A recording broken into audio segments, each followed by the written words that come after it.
ग्वालियर में एक आदमी 315 बोर के कट्टे से अपनी लिविंग रिलेशनशिप पार्टनर या फिर अपनी पत्नी या फिर अपनी गर्लफ्रेंड जो भी कहिए उसे उसके दो दोस्तों के सामने कट्टा दिखाता है। दोनों दोस्त वहां से फरार हो जाते हैं। फिर उसी कट्टे से 5 फायर करता है, जिसमें से 4 गोलियां वो सीधे उस लड़की को मारता है और एक गोली जमीन में यानी सड़क में जाकर धंस जाती है। वहां पर हड़कंप मच जाता है। लोग वहां मौजूद होते हैं लेकिन किसी की हिम्मत नहीं करती कि उसे रोक ले। लड़की वहीं पर तड़पड़ाने लगती है। इसके बाद पुलिस आती है और बड़ी मशक्कत से उस सनकी इंसान को गिरफ्तार करती है। लेकिन इसके पीछे जो कहानी है ना, वो आज से 10 साल पहले शुरू हुई थी। चलिए मैं आपको एक एक तथ्य बताता हूँ। नमस्कार, मेरा नाम है जीआरडी राहुल और आप देख रहे हैं 9 PM विद जीआरडी। आज से तकरीबन 10 साल पहले नंदिनी केवट नाम की लड़की की शादी छोटेलाल केवट नाम के शख्स के साथ होती है। शादी के बाद दोनों का वैवाहिक जीवन ठीक ठाक चलता है। दोनों के एक बच्चे भी हो जाते हैं। लेकिन इसके तुरंत बाद नंदिनी केवट का जो अफेयर है वो दरअसल छोटेलाल केवट के 2 दोस्तों के साथ शुरू हो जाता है। अब जिन दोस्तों के साथ उसका अफेयर शुरू होता है, ये बात अभी तक छोटेलाल को पता नहीं थी। लेकिन थोड़े समय बाद जब बात खुलना शुरू होती है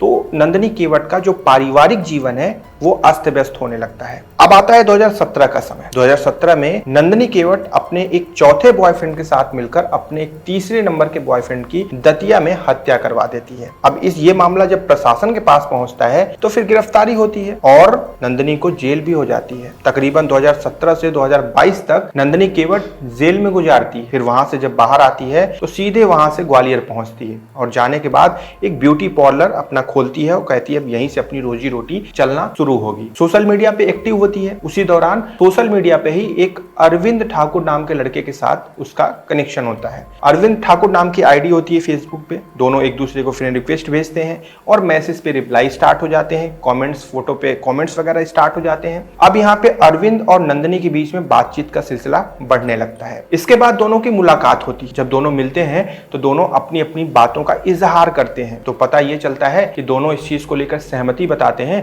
कि यार चलो शादी कर लेते हैं साथ में। अब यहाँ पर नंदिनी के जीवन में पहले एक पति है छोटेलाल केवट, लेकिन उसके साथ नंदिनी का कोई भी डाइवोर्स या फिर तलाक वगैरह नहीं हुआ था। और इधर जो अरविंद था उसकी भी पहले से ही 2 पत्नियां थीं। लेकिन ये बात नंदिनी को भी पता नहीं थी। अरविंद ने ये बात छुपाई और अरविंद की जो पत्नियां 2 थीं उनके साथ अरविंद के बच्चे भी थे और इधर नंदिनी का भी बच्चा छोटेलाल के साथ था जो कि अपने दादा के साथ रहता था। अब ये दोनों के परिवार थे, लेकिन इसके बावजूद भी जब ये दोनों एक दूसरे के पास आए तो इन्हें लगा कि चलो शादी कर लेते हैं साथ में। और बिना किसी को बताए अरविंद नंदिनी केवट को लेकर जाता है और आर्य समाज में शादी कर लेता है। शादी करने के बाद फिर दोनों रूम रेंट पर लेते हैं और लिविंग रिलेशनशिप में रहने लगते हैं। मतलब साथ में इनका सब कुछ ठीक ठाक चलने लगता है। अब ये सिर्फ कुछ दिन की बात होती है। तकरीबन 2-4-10 महीने चीजें सही चलती हैं।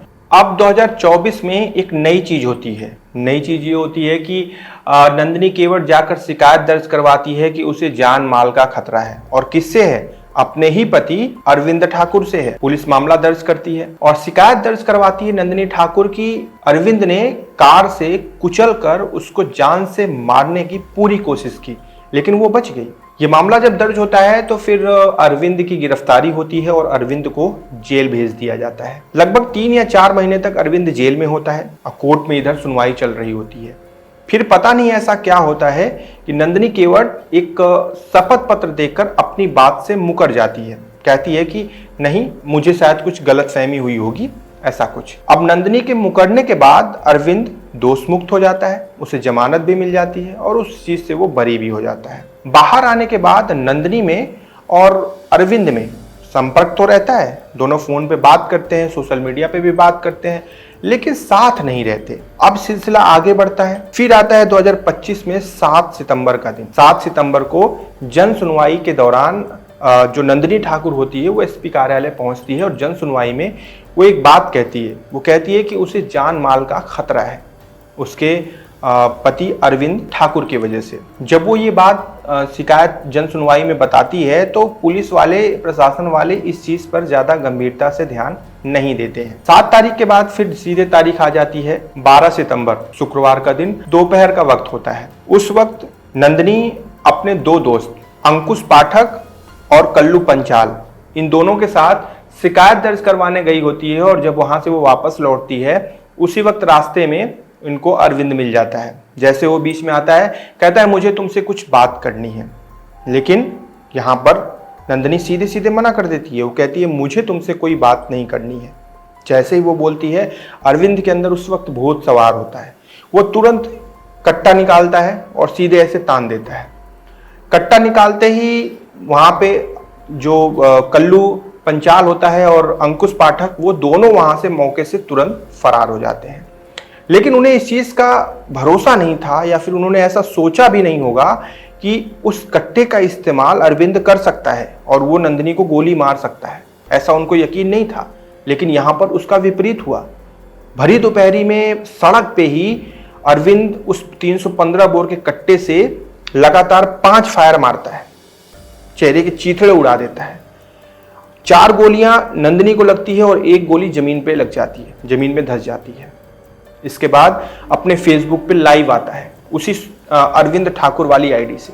आने के बाद कहता है, उसके कुछ वाक्य हैं जो मैं आपको बताता हूं। भाइयों, इसने मुझ पर अपने बॉयफ्रेंड अंकुश पाठक कल्लू के कहने पर झूठा मामला दर्ज कराया।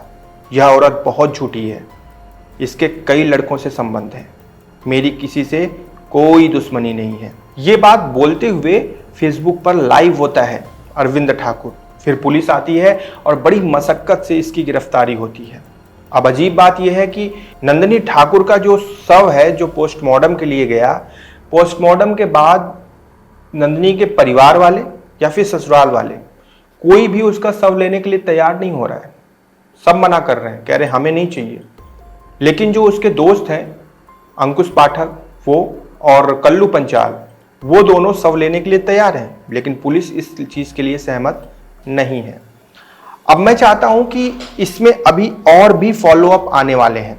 जानते हैं ये घटना अब तक इतनी खुली है, लेकिन अभी इसमें और भी परतें खुलेंगी, और जैसे ही खुलेंगी हम तैयार हैं, आपके सामने लेकर आएंगे।